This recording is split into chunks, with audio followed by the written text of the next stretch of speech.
What is up? What's going on, guys? Trizzle here, tuning in, bringing you guys another great farming strategy video. Today we're going to be talking about advanced dark elixir farming as well as push farming. I want to say this is going to be specifically for the Town Hall 9s, at least as far as the attacks that I showcase. However, the actual principles in the video can be, implemented across pretty much all Town Hall levels. You just have to cater and adjust the league that you're farming in order to get the desired results.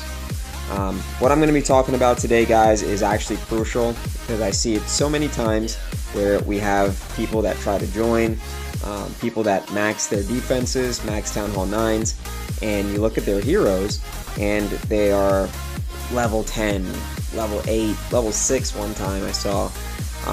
And these are max bases, guys. And I know that a lot of people don't realize, but you got to think about it this way. Supercell designed the game so that at a max Town Hall 9 level, you're supposed to have level 30 heroes. So just think about that for a second. You have to have max heroes at a max Town Hall 9 level. As we all know, it's easier said than done. It's very difficult to grind all that dark elixir and wait all the upgrade time. But if you want to be a boss, no one ever said it would be easy. So one of the things I just wanted to show you guys, I'm just going to skim through my attack log, and while not every attack does end up showing a 3-star, occasionally you'll have weird funnels. The point of it is that you can bring in dark elixir at such a high rate that upgrading your heroes is going to be a cakewalk. Alright, so you'll notice that, as I do all these attacks, there's no attack, I believe, that's less than 2,000 worth of dark elixir. And when you add that to the league bonus that you get when you're in Champions 3, you actually receive, in addition to what you get from the army, you get 1,220 dark elixir, 200,000 gold, and 200,000 elixir.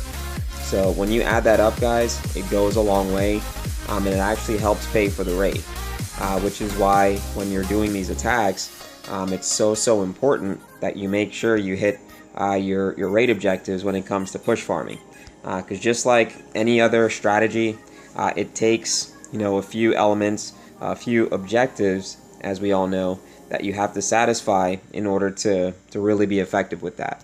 The first objective is, of course, the fact that what is push farming? Well, let me start there, excuse me. Push farming, of course, is farming and practicing your 3-starring at the same time. We're killing 2 birds with 1 stone, just for the simple fact that time in this game is very limited. We all have lives, you may only have 20 minutes to dedicate to the game throughout your entire day, so you need to make that time count. And the more you sit there and use farming attacks that aren't necessarily going to be implemented in war, the less time that you're able to spend really working out the finer points of the 3-star attacks and getting good at that particular army. So as such, it's you almost have to spend time farming and then spend time practicing. That's why people love the fact that when friendly challenges came out, they could use the friendly challenges in order to practice. But again, it's still having to do double the work, because then you have to still do all those friendly challenges and do all the farming. However, with push farming, that's not the case. So again, you're going to be practicing your 3-starring as well as farming at the same time. Generally, the trophy ranges for where you want to focus on, it's going to be for Town Hall 8s, you're going to want to stay focused on no higher than, I would say, Crystal 1. Once you get into Masters 3, you see a lot of Town Hall 9s that aren't necessarily bad, but as we all know, a Town Hall 8 isn't going to be 3-starring a Max Town Hall 9 unless it's, I don't know, it would have to be a really, really bad base design. But in any event, it's going to be Crystal 1 for Town Hall 8s. For Town Hall 9s, you're going to be looking at Champs 3. And for Town Hall 10s, Champion 1 is pretty much ideal based on the risk reward, the amount that you actually get for those league bonuses versus the bases that you'll find. The third objective that we need to focus on and recognize is the fact that we're using the attack bonus to help pay for the army. So don't be concerned if you're using an expensive army, guys. That's not the point. The point is to be able to practice your 3-starring at the same time. So since the attack bonus is actually going to help pay for the army, that takes away the stress of having to worry about having an expensive army that's not going to allow you to accumulate loot just because you're... Oh, that was the one I just hit, I'm sorry. Just because you're having an expensive army to pay for. Alright, when you're going through your attacks, you have to make sure that you're trying to hit at least 3 main elements, guys. You want to make sure that you're attacking bases that have at least 200 to 300,000 worth of gold, 2 to 300,000 worth of elixir, or more obviously, and at least 2 to 3,000 worth of dark elixir. The reason you have to do that, guys, is just because there are going to be times where you come up just a little bit short. You might not get the full 3-star, and as we all know, you have to get at least 70% in order to satisfy the full attack bonus. So you want to make sure that you're also going to hit bases that are worthwhile hitting. Do not, even if you see an easy base, one that you just want to really get in there in 3-star, but the loot is just terrible. It's got like 500 dark elixir and 20,000 gold, 40,000 elixir. Hit next, guys. Just keep hitting next, and that's the last thing on the list. Hit next as many times as it takes, guys. I know it's kind of annoying to sit there and hit next, especially if you've only got a limited amount of time.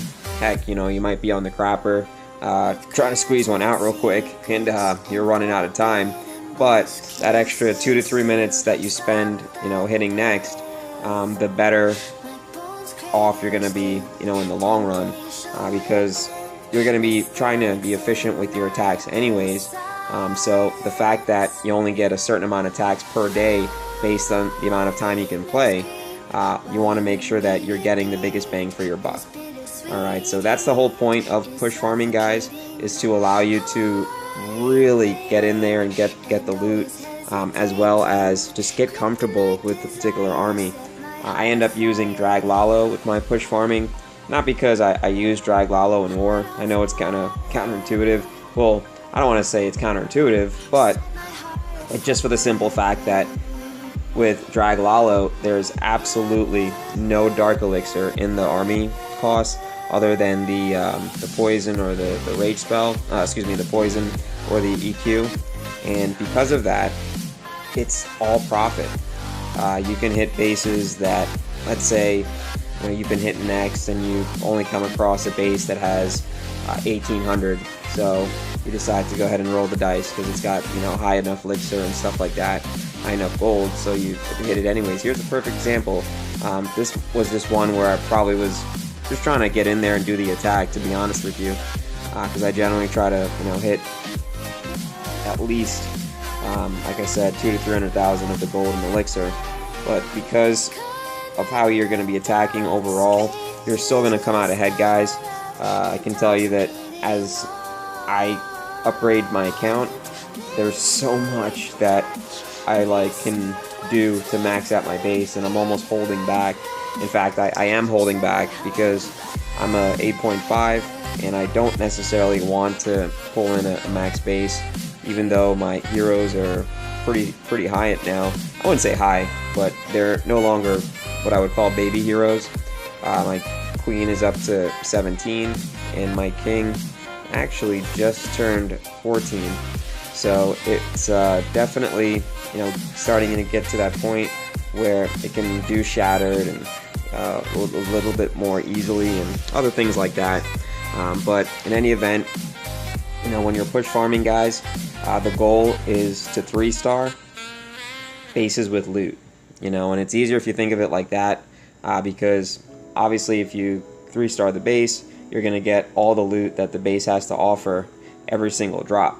So that's the whole point, is that you're going to get in there, whoop some ass, take some names, take some loot, and get on with it, and rinse, wash, repeat. You're going to be doing that over and over and over and over again, to the point where you'll be attacking well over, I would say, 100, 120 times a season, if you want to make really good progress when it comes to farming your heroes.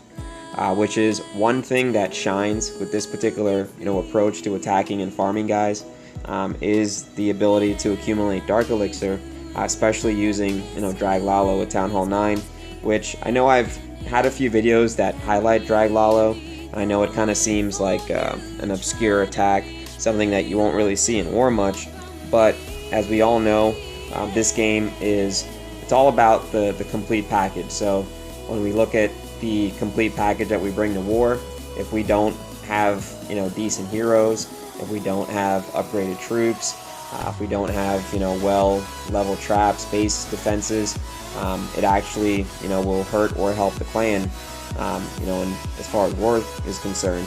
So having that stuff taken care of, having the farming aspect of it under control without having to put additional stress on your shoulders is something that's worth its weight in gold, and it's something that served me extremely well. I know a lot of people look at my accounts, and some of them are even like, well, how come your account looks like that, your gold grab is low? And that's because I've always push farmed. Even on my main account, like, I've always push farmed, so I've always gotten more from the league bonuses. And for a while, when they didn't have the treasury thing, they weren't even tracking the league bonuses. So for the longest time, you were getting that loot, and it wasn't being tracked in any way, shape, or form. So in any event, definitely wanted you guys to focus on getting your heroes up, guys. And with this particular approach, with push farming, it really allows you to get in there and get some loot. I am going to go ahead and play a couple more attacks for you guys. I don't want to make the video run too long, but I definitely want you guys, especially those of you guys that are very, very much wanting to max out your base. I know it's cool getting those max defenses. Even looking at my 8.5 now, I would love to go ahead and just max out my archer towers and have it looking nice and sexy. But unfortunately, I said to myself, it's not ready. I have to focus on my walls, and more importantly, my heroes need to get to a point where they're decent, which level 17 queen and a level 14 king, some people might call those high heroes, but to me, they're little baby heroes. Alright, so appreciate you guys watching. Please follow these steps, guys. Getting that Dark Elixir is so crucial, and the Dark Elixir is the keys to the kingdom, because with big, full Dark Elixir coffers, that means you can upgrade all of your heroes at will. You can get your dark troops, whether it's golems, hogs, lava hounds, those crucial parts of the 3-star army, especially starting at Town Hall 9. Alright, so definitely appreciate you guys watching. Trizzle, mostly tuning out. Keep watching till the end, guys. I appreciate it.